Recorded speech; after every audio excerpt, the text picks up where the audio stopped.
la Grèce antique, berceau de la civilisation occidentale. Pendant plus de 1000 ans, ce peuple fort et charismatique a réalisé les plus grandes prouesses techniques. On assiste à l'apparition d'une nouvelle génération de penseurs. Et ils ont une raison pour construire, inventer, comprendre la nature. Des réalisations si éblouissantes que les anciens les croyaient l'œuvre des dieux. La grande question est, comment diable faisait-il pour soulever ces gigantesques blocs de pierre? Ces merveilles techniques furent promues par des dirigeants dont la soif de grandeur sut unir le peuple pour le propulser au sommet de l'Empire.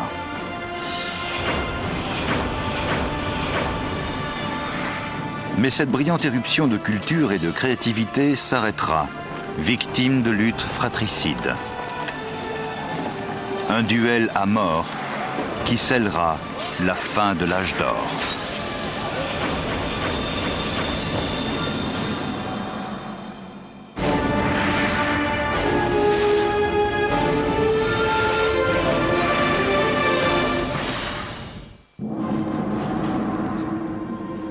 Septembre 480 avant notre ère. Le jour se lève sur la petite île de Salamine et le détroit d'1,5 km qui la sépare de la Grèce continentale.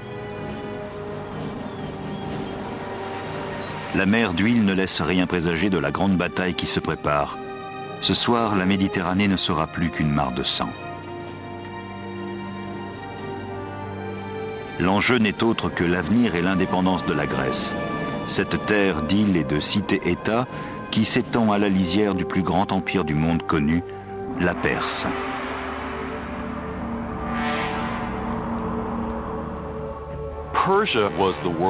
La Perse était la superpuissance de l'époque, extrêmement riche et sûre d'elle. C'était le plus grand empire multiethnique et multiculturel que le monde ait jamais connu. Sa formidable armée d'invasion se dresse à l'horizon.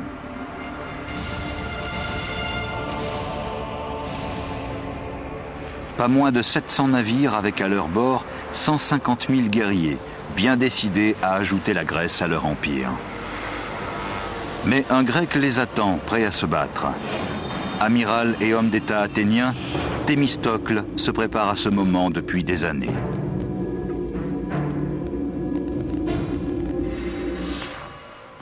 Mais affronter la Perse, la plus grande puissance de l'époque, ne sera pas une mince affaire pour Thémistocle.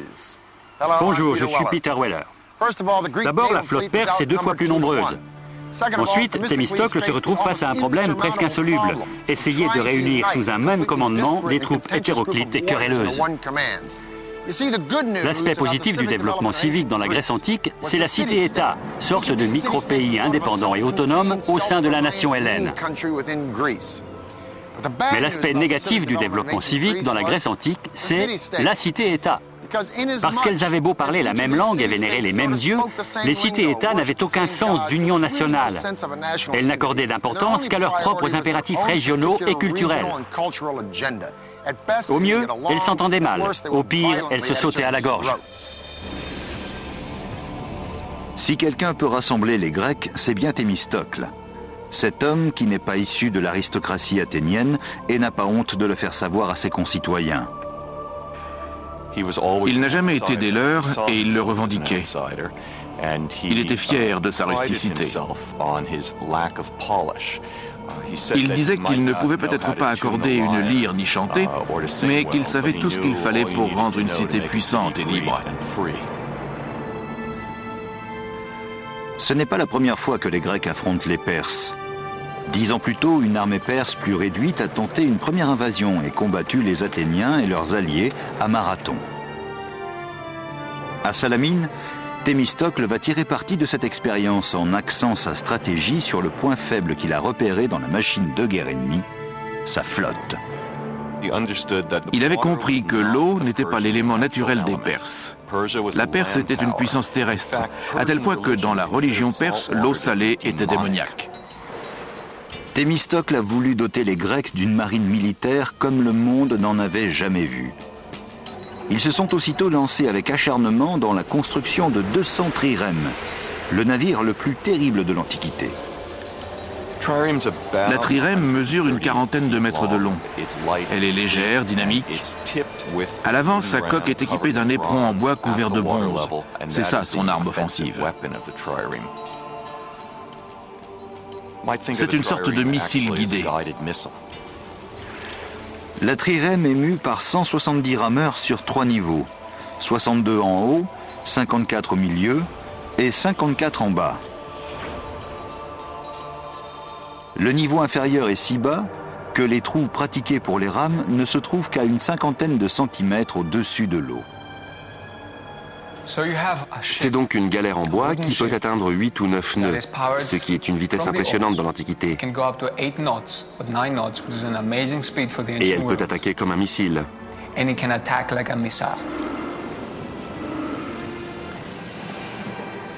Naturellement, les rameurs doivent apprendre à travailler en équipe. Ils doivent être capables de ramer à l'unisson, ce qui est assez facile au début, mais très difficile à maîtriser sur la durée. En quelques années seulement, la flotte de trirème de Thémistocle est achevée.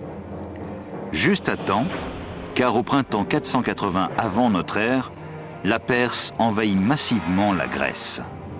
Thémistocle sait que la flotte perse est presque 2 fois supérieure à celle de tous les Grecs réunis.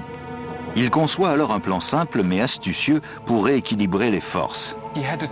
Il fallait transformer le handicap grec, l'infériorité numérique, en avantage. Thémistocle devait donc attirer les Perses à un endroit où ils ne pourraient pas déployer tout leur rang, de manière à pouvoir concentrer sa force de frappe. Le détroit de Salamine était le lieu idéal. Thémistocle élabore un stratagème pour attirer la flotte perse. Thémistocle était très malin, c'était un grand manipulateur. Il savait que les Perses préféraient gagner leur bataille par la diplomatie, l'intimidation ou en soudoyant des traîtres. La veille de la bataille, l'Athénien envoie un serviteur zélé dans le camp perse. Se faisant passer pour un traître, celui-ci annonce au roi Xerxès que les Grecs s'apprêtent à prendre la fuite. Il lui suggère d'envoyer ses bateaux pendant la nuit pour surprendre la flotte grecque au matin. La ruse fonctionne à merveille. À l'aube, les Perses découvrent avec effroi que loin de prendre la fuite, les Grecs se rangent en ordre de bataille et que les Perses vont devoir se battre. Le guet-apens de Thémistocle était magistral. 200 trirèmes, mus par 34 000 rameurs, se mettent en place. Dans le détroit étriqué, les Perses n'ont pas la place de manœuvrer. Thémistocle a tendu le piège parfait. Toute la journée, les combats font rage. Les trirèmes encerclent les navires perses et les frappent de leurs puissants éperons. Un nombre inhabituel d'officiers perses a trouvé la mort. La bataille est si confuse et si chaotique qu'à la fin de la journée, les Grecs ne sont même pas sûrs de l'avoir remportée.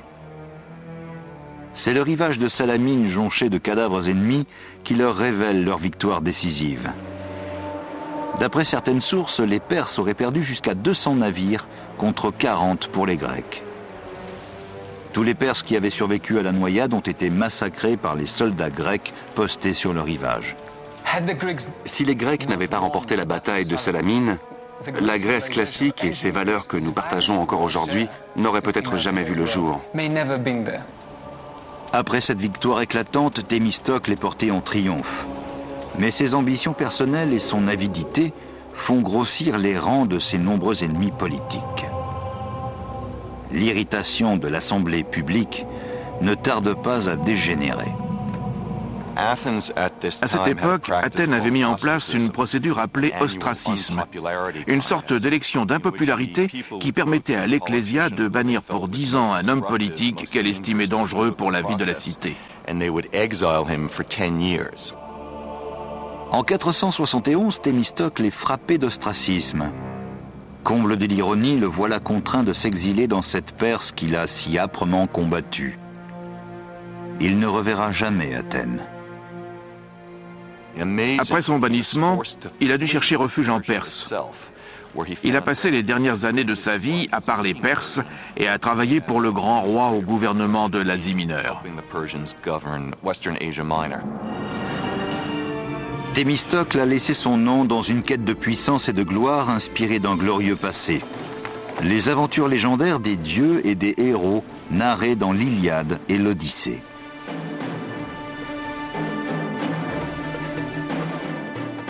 Si les récits appartiennent aux mythes, les prouesses techniques de ces anciens Grecs sont bien réelles et toujours là pour le prouver.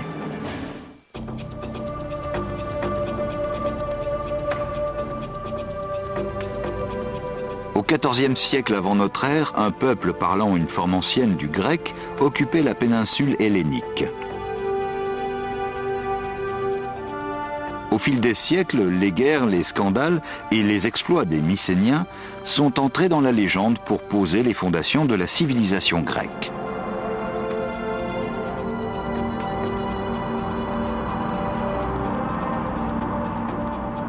Leur capitale, Mycène, était protégée par une citadelle massive construite 150 ans durant. Si l'on en croit la légende, c'est ici que régna le roi Agamemnon, dont Homère a chanté les exploits au 8e siècle avant notre ère, dans l'une des deux épopées les plus célèbres de l'histoire, l'Iliade.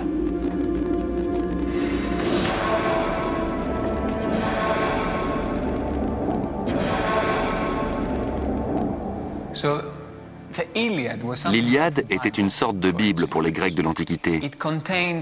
Elle contenait une morale, leur donnait un chemin de vie. Elle décrivait les dieux, la religion, mais aussi les hommes, toutes sortes de situations. Elle donnait des modèles à suivre.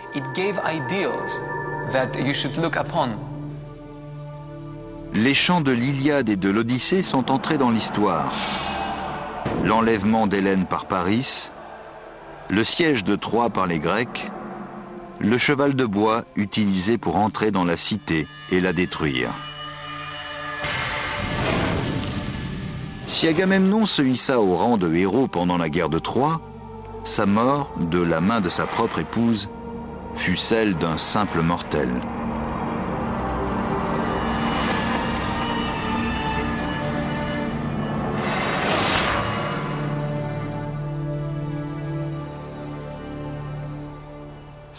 Depuis des siècles, les spécialistes se demandent si Homère a réellement écrit l'Iliade et l'Odyssée, s'il s'est contenté de recueillir des histoires populaires, ou même s'il a joué un rôle dans cette affaire. Mais si les Grecs de l'Antiquité revenaient aujourd'hui, ils se moqueraient bien de ce débat, parce que pour eux, Homère n'était ni un chanteur à la mode, ni un écrivaillon de romans à succès. Homère était un historien, et ces légendes n'étaient pas des contes pour endormir les enfants, c'étaient des faits bien réels. These were accountable facts.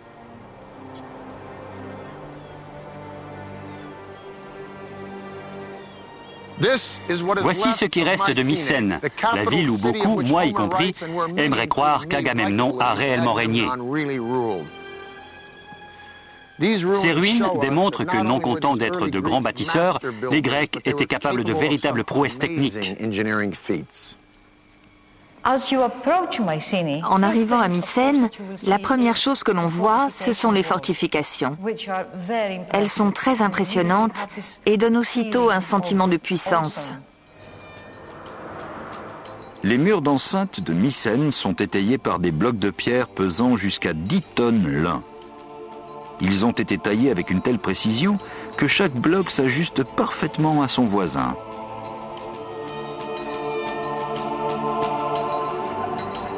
Mais en termes de splendeur, rien à Mycène n'égale l'entrée monumentale de la citadelle, la porte des Lions. Voici la porte des Lions, l'entrée principale de Mycène. C'est l'une des structures les plus stupéfiantes de l'âge de bronze, aussi imposante symboliquement que techniquement. Les deux lions sont bien droits, pas posés sur un piédestal. Les têtes, qui ont disparu, devaient être tournées vers l'extérieur. À leur vue, le visiteur savait immédiatement ce que représentait Mycène, le pouvoir. Cette porte semble bâtie selon une structure habituelle. Ces colonnes massives sont les piliers, les éléments verticaux qui soutiennent le linteau, cette pierre horizontale qui pèse environ 12 tonnes. Mais c'est au-dessus de la porte, au niveau des lions, que les ingénieurs ont innové. Ce triangle de pierre de taille qui entoure les lions forme ce que l'on appelle une arche en encorbellement.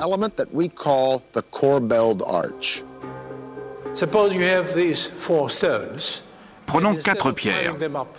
Au lieu de les empiler, je veux essayer de ménager une ouverture, alors je gagne un peu d'espace en les disposant comme ça. C'est un encorbellement. Maintenant, soyons un peu plus ambitieux.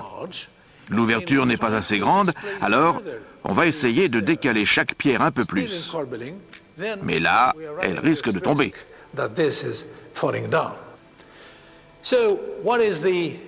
Alors comment accroître l'espace sans perdre en stabilité? Facile. Il suffit d'ajouter des contrepoids derrière chacune des pierres encorbelées. Tout d'abord, il faut dire que ce triangle est vraiment une invention mycénienne. C'est la toute première fois qu'on voit ça, probablement dans le monde entier. Donc, dans ce sens, c'est une véritable innovation. Mais les ingénieurs mycéniens vont encore plus loin. Ils vont utiliser la technique de l'encorbellement pour créer un espace intérieur révolutionnaire, la voûte en encorbellement. Cette structure ne s'applique qu'à un seul type d'édifice, le tombeau. Comme les Égyptiens, les Mycéniens érigeaient pour leurs rois des sépultures monumentales. Ce type de monument, appelé tholos, se distingue de tout ce que les Mycéniens avaient jamais bâti auparavant. La forme circulaire était totalement absente de l'esprit architectural mycénien. Il travaillait avec la ligne droite et l'angle droit. Le cercle était réservé à ce type de structure, ce qui lui confère une symbolique mortuaire. Bâtir une tholos était un véritable exploit. La première étape consistait à vider le flanc d'une colline. Ils creusaient une tranchée qui allait former le dromos, c'est-à-dire la voie d'accès. En l'occurrence, celle-ci est flanquée de superbes pierres disposées dans le sens de la longueur.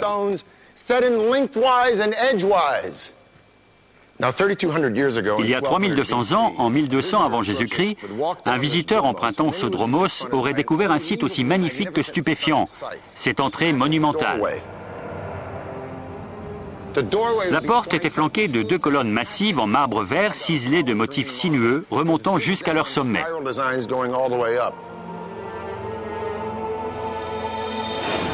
Chacun de ces blocs mesure près de 80 cm.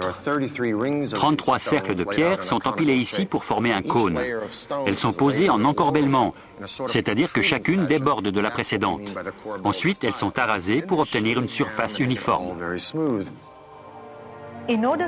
Pour que cette structure soit stable, il faut une pression constante de l'extérieur vers l'intérieur. Tout comme le tonneau est maintenu par un cerclage métallique.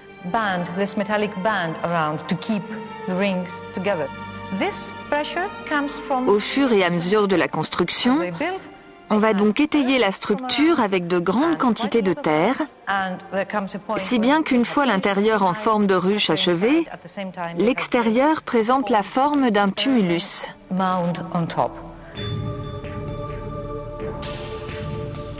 Aux alentours de l'an 1100 avant Jésus-Christ, cette civilisation ancienne disparaît de manière aussi soudaine que mystérieuse. Il existe de nombreuses théories à ce sujet. L'hypothèse dominante est qu'en attaquant l'Égypte et la Mésopotamie, les tribus venues du nord, surnommées peuples de la mer, ont interrompu les échanges commerciaux dans la région, ce qui a entraîné la chute de Mycène. Mycène disparue, la Grèce entre dans un long marasme. 4 siècles durant, sa culture sombre dans une profonde léthargie. Puis, au 8e siècle, les cités-États commencent à croître et à prospérer. chacune se forgeant sa propre identité, toutes aspirant à la suprématie économique, militaire et technique. Dans ce contexte, l'île de Samos donnera tout son sens à l'expression « soulever des montagnes » en réalisant l'un des ouvrages les plus époustouflants de l'Antiquité. Sparte, Athènes, Corinthe ou Thèbes ne sont que quelques-unes de la centaine de cités-États qui fleurissent un peu partout en Grèce 400 ans après la disparition de la civilisation mycénienne. Avant l'avènement de la démocratie, nombre de ces cités-États sont dirigés par un tyran, c'est-à-dire un chef absolu. Vers 540 avant notre ère, un tyran du nom de Polycrate arrive au pouvoir sur l'île de Samos, à l'extrême est de la mer Égée. C'était un acteur assez important sur la scène internationale. Il a contracté des alliances stratégiques avec les Perses, mais aussi avec les Égyptiens, par exemple. C'était un personnage ambitieux. Polycrate a compris que pour une île comme Samos, les chemins de la puissance passent par la mer. Il fait construire une flotte de 100 trirèmes, terrorise les cités-États voisines et taxe les navires qui croisent à proximité. Polycrate a fait de son île natale de Samos la maîtresse des mers. Et c'était la base de sa richesse et de son pouvoir. Fort de cette nouvelle richesse, Polycrate fait ériger des fortifications autour de sa capitale et s'attaque à un problème qui tourmente de nombreuses cités sous ces climats arides, l'eau potable. Samos était une cité très puissante, très importante. Elle n'avait pas assez d'eau pour répondre à ses besoins. Il y a bien une source abondante, mais le mont Castro, haut de 225 mètres, en barre l'accès. Polycrate et ses ingénieurs doivent absolument trouver une solution pour acheminer l'eau. Et construire un aqueduc autour de la montagne est exclu. Si vous construisez un système d'adduction d'eau autour de la montagne, la première chose que fera un assiégeant, c'est de le couper. Et là, vous pouvez avoir de magnifiques fortifications toutes neuves, elles ne vous empêcheront pas de mourir de soif. Le problème exige de réfléchir autrement. Polycrate s'adresse à l'ingénieur Eupalinos, qui n'a pas peur de soulever des montagnes. Il propose de creuser un tunnel dans le mont Castro. Une entreprise colossale et de longue haleine. Ils savaient que le percement prendrait très longtemps. Alors, ils ont décidé de creuser des deux côtés à la fois. Ce qui pose un problème mathématique et technique. Comme plus tard les ingénieurs du tunnel sous la Manche, Eupalinos fait creuser des tunnels de part et d'autre de la montagne jusqu'à ce qu'ils se rejoignent au milieu. Pour réussir, il faut s'assurer que chaque tunnel commence à la même altitude de chaque côté de la montagne. Mais les tunnels doivent aussi s'aligner à l'horizontale. Sinon, ils se croiseront sans se voir comme des navires dans la nuit. Sans disposer d'un matériel de géomètre élaboré, le défi est extraordinaire. Une hypothèse veut qu'il l'ait relevé au pied de la montagne. En divisant le chemin qui la contourne en petits segments perpendiculaires, Eupalinos peut additionner chaque distance parcourue en ligne droite, ce qui lui permet de mesurer les deux côtés d'un triangle rectangle. Ces deux côtés connus, le chemin du tunnel à travers la montagne correspond nécessairement au troisième, l'hypoténuse. Ce qui rend cet exploit technique plus impressionnant encore, c'est qu'il ne se compose pas d'un, mais de deux tunnels. La galerie principale mesure environ 2 mètres sur 2, mais elle ne sert que d'espace de travail pour en creuser une autre en dessous qui va réellement servir d'aqueduc. Tandis que le tunnel de travail est percé à l'horizontale, celui de l'aqueduc descend de biais. En effet, ce second tunnel doit être légèrement incliné pour permettre à l'eau de s'écouler doucement vers la ville. Les ouvriers risquent leur vie dans les sombres entrailles de la montagne. Une fois au cœur de la montagne, les difficultés ont dû s'accroître terriblement. La roche pouvait bouger de manière imprévisible, ou l'eau déferler tout à coup et causer des ravages. Les risques étaient permanents. Par-dessus le marché, il faisait noir. Il fallait éclairer, car il devait savoir constamment où il se trouvait pour ne pas dévier du tracé. Après de menus ajustements, les deux équipes se retrouvent à mi-chemin, presque exactement à l'endroit prévu par Eupalinos. Les galeries ne sont décalées que d'une soixantaine de centimètres en hauteur, soit une erreur de moins de 8% sur les 1036 mètres que mesure le tunnel. Cette incroyable réussite technique est peut-être l'heure de gloire du règne de Polycrate. Mais toute médaille a ses revers, surtout en politique. Le satrape de la côte d'Asie mineure a estimé que l'autonomie dont jouissait Polycrate nuisait au développement de la puissance perse.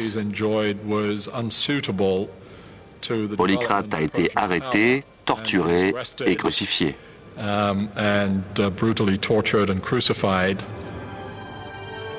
Polycrate n'était qu'un tyran parmi tous ceux qui ont dirigé les cités-États helléniques entre 800 et 500 avant notre ère.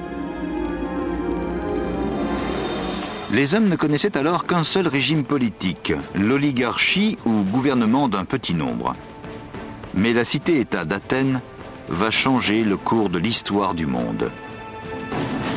L'artisan visionnaire de cette transformation se nomme Périclès.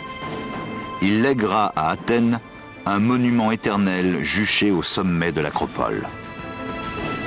Un chef-d'œuvre de technique de précision nommé Parthénon.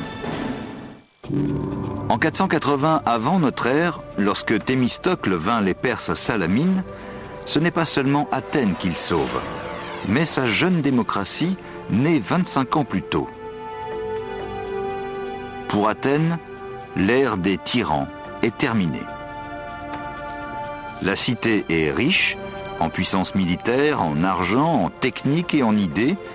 Elle est prête à entrer dans l'âge d'or et un homme va l'y mener, le démocrate Périclès, intellectuel éclairé et défenseur des arts.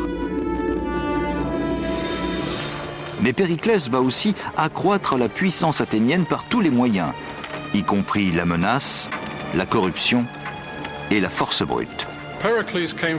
Périclès venait de l'une des vieilles familles aristocratiques d'Athènes, donc d'un milieu où on attendait de lui une grande carrière politique et militaire.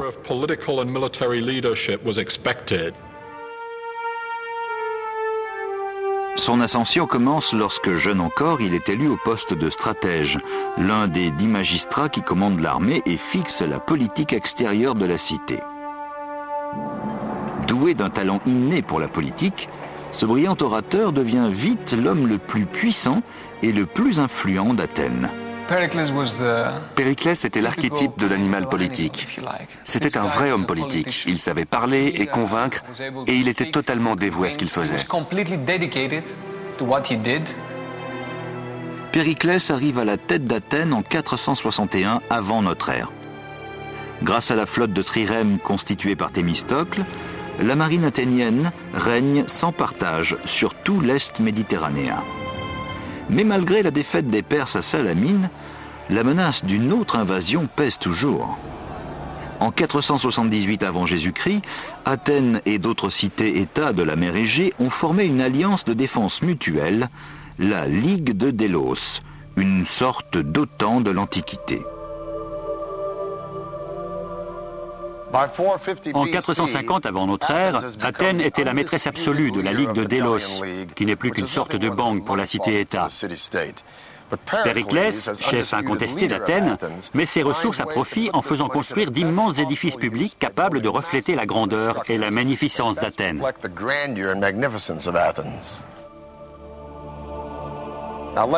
Si l'on en croit la légende, Poséidon, le dieu de la mer, et Athéna, déesse des arts et de la science, sont venus sur l'acropole demander au peuple à qui ils souhaitaient confier le patronage de la ville.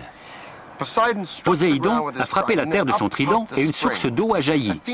Puis Athéna a frappé la terre de sa lance et un olivier est apparu, qui signifiait non seulement de quoi manger pour les Grecs, mais aussi un potentiel commercial. Et Athéna est devenue la déesse de la cité. Au fil des siècles, plusieurs temples à la gloire d'Athéna ont été érigés et la plupart détruits. Mais Périclès va offrir à la postérité un véritable modèle d'architecture de la Grèce antique, le Parthénon. Sur l'acropole, Périclès décide de construire le Parthénon sur les fondations en ruine d'un temple plus ancien. Il faudra des milliers d'ouvriers et d'artisans pour bâtir ce temple magnifique. Les travaux seront les plus onéreux que la Grèce ait jamais consentis. 30 millions de drachmes, l'équivalent de milliards d'euros. C'est une somme faramineuse. Mais n'oubliez pas que c'était une immense entreprise nationale. Les travaux commencent en 447 avant notre ère. Le temple est aussi long que les 2/3 d'un terrain de football. Ses dimensions extérieures sont de 70 mètres de long par 30 de large. La première difficulté consiste à extraire le marbre dans une carrière de montagne à une quinzaine de kilomètres de là. Au total, quelques 30 000 tonnes de cette belle pierre blanche seront nécessaires.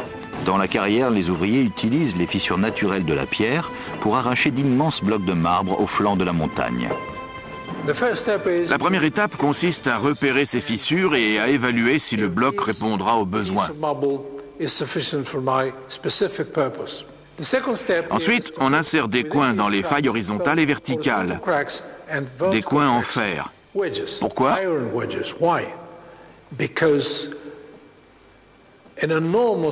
Parce qu'il faut libérer le plus d'énergie possible en frappant sur ces coins simultanément pour que la pierre cassante se fende et se rompe.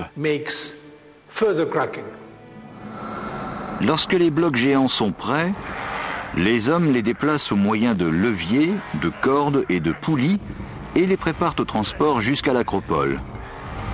Mais les accidents sont fréquents. Le risque était énorme que le bloc glisse et écrase des gens sur son passage.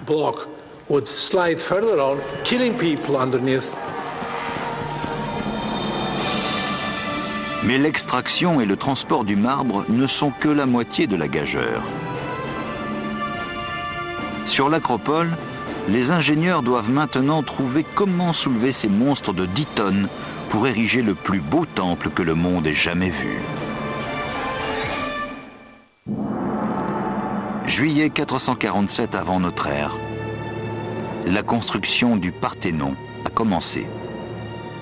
Le temple à la gloire d'Athéna est une idée de Périclès, homme d'État dynamique et ambitieux qui conduit Athènes vers un âge d'or encore inconnu dans l'Antiquité. C'était une manière de clamer « Athènes est la cité la plus puissante. Nous sommes le creuset de la démocratie et de la libre pensée. Nous avons les meilleurs citoyens, la meilleure armée, la meilleure marine. Nous sommes les plus forts. » La plupart des édifices de l'époque sont hexastyles, c'est-à-dire dotés de 6 colonnes de front et 13 de long. Le Parthénon sera plus grand. Les colonnes seront au nombre de 8 par 17. Ça le distingue des autres. Ils ont tous à peu près les mêmes proportions. Donc agrandir une partie veut dire tout agrandir proportionnellement. L'élargir, c'était lui donner une dimension supplémentaire. Les colonnes sont le principal soutien de la structure. Chacune se compose de 11 tambours empilés, cannelés, de manière à s'aligner parfaitement une fois montés en colonne. L'extrémité des tambours est divisée en 4 cercles concentriques.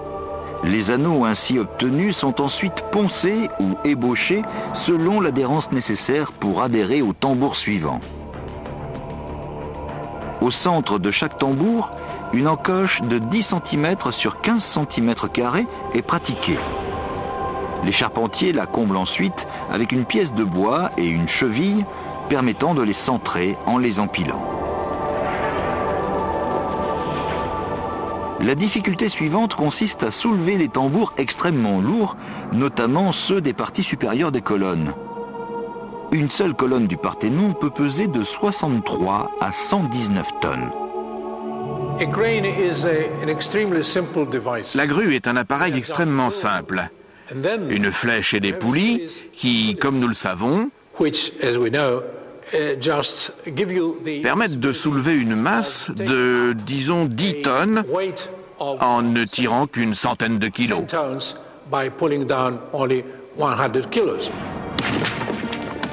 Différents systèmes sont utilisés pour attacher la pierre à la grue.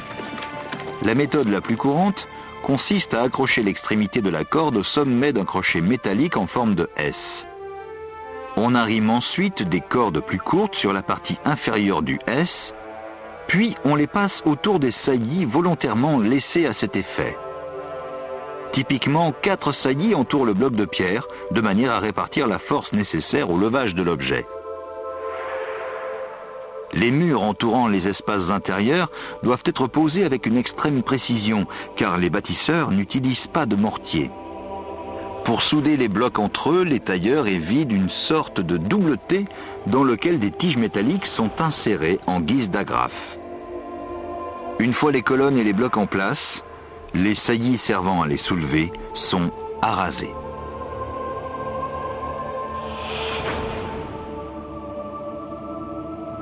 Si l'on en croit la rumeur, il n'y a pas une seule ligne droite dans tout le Parthénon, ce qui signifie simplement que les architectes y ont inséré de légères illusions d'optique. Ça commence par l'escalier, ça continue dans les colonnes et ça finit au fronton, cet élément triangulaire tout en haut de l'édifice. Alors commençons par l'escalier. À première vue, il a l'air bien droit, mais en y regardant de plus près, il est un peu bombé au milieu pour redescendre de chaque côté. Eh bien, ce principe s'applique aussi aux colonnes. Ce sont des colonnes doriques, donc dépourvues de base. Elles semblent jaillir directement de la pierre.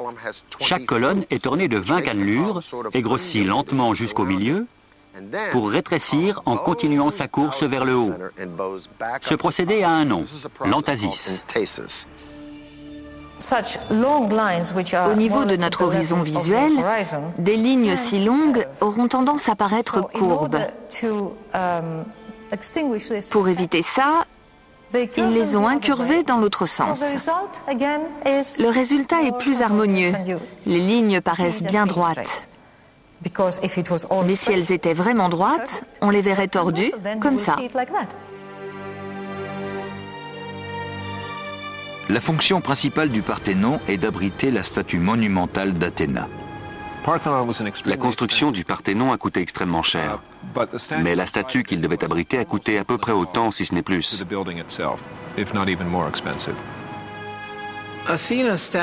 La statue d'Athéna mesurait une douzaine de mètres de haut. C'était une statue chryséléphantine, avec de l'or et de l'ivoire. Des centaines de sculpteurs ornent le temple de personnages pleins de vie, preuve que les talents de l'époque ne se limitent pas aux techniques. La décoration la plus célèbre du Parthénon est la frise qui court sur ses murs intérieurs. Ce bas-relief, profond de moins de 10 cm, représente des Panathénées, ces fêtes célébrées tous les 4 ans en l'honneur d'Athéna.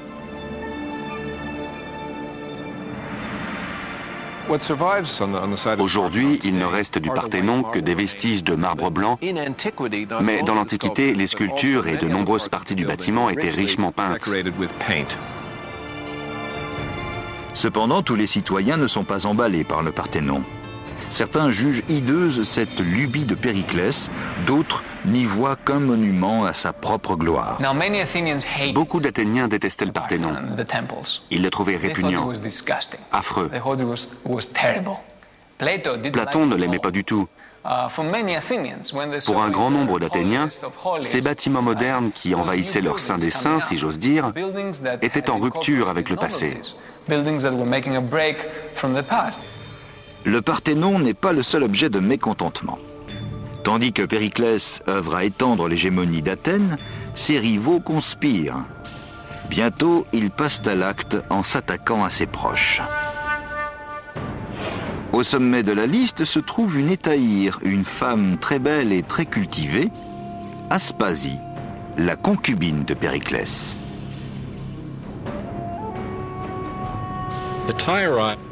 Les hétaïres étaient des courtisanes de haut rang, souvent comparée aux geishas japonaises par exemple. Elle fréquentait les cercles les plus élevés de la vie culturelle athénienne. Dans l'Athènes classique, les femmes sont soumises à l'autorité des hommes. Mais Aspasie fait exception à la règle. Périclès la traite comme son égale et bientôt, elle fait partie de l'élite athénienne. Leur couple est très vite devenu célèbre. À l'étonnement, voire au scandale du peuple athénien, Périclès a même été vu en train d'embrasser Aspasie en public, sur le pas de la porte en quelque sorte. Naturellement, ce genre de démonstration n'était pas très bien vu à l'époque.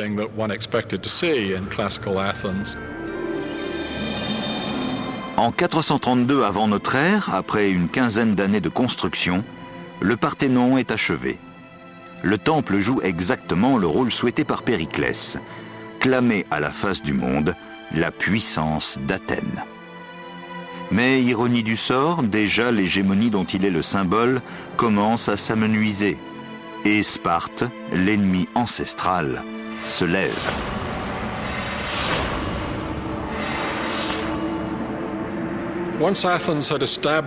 Une fois le système d'alliance de la Ligue de Délos établi, cet empire athénien, comme certains l'appellent, sans doute à juste titre, Sparte a commencé à regarder Athènes d'un œil de plus en plus soupçonneux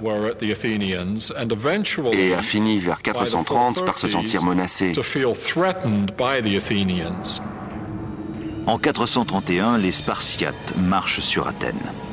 Pendant 2 longues années, Athènes assiégée résiste. Mais un ennemi invisible vient frapper de l'intérieur la cité rayonnante de Périclès. Au bout de 2 ans, à cause de la surpopulation, une maladie probablement venue du Proche-Orient frappe les Athéniens. C'est la peste d'Athènes.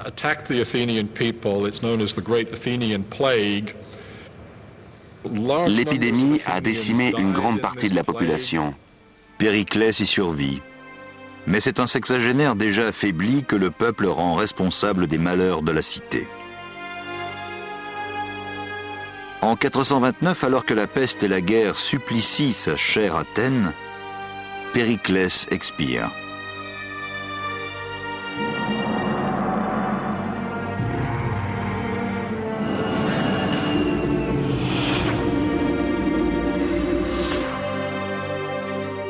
Connu sous le nom de guerre du Péloponnèse, le violent conflit opposant Sparte à Athènes se poursuivra encore 25 ans pour s'achever en 404 avant notre ère par la chute d'Athènes. Avec la guerre du Péloponnèse, le siècle de Périclès et la domination d'Athènes s'achèvent. Mais les merveilles culturelles et techniques de la Grèce classique leur survivront longtemps encore. 2 hommes vont transmettre au monde ce fantastique héritage. 2 hommes et pourtant aucun n'est athénien.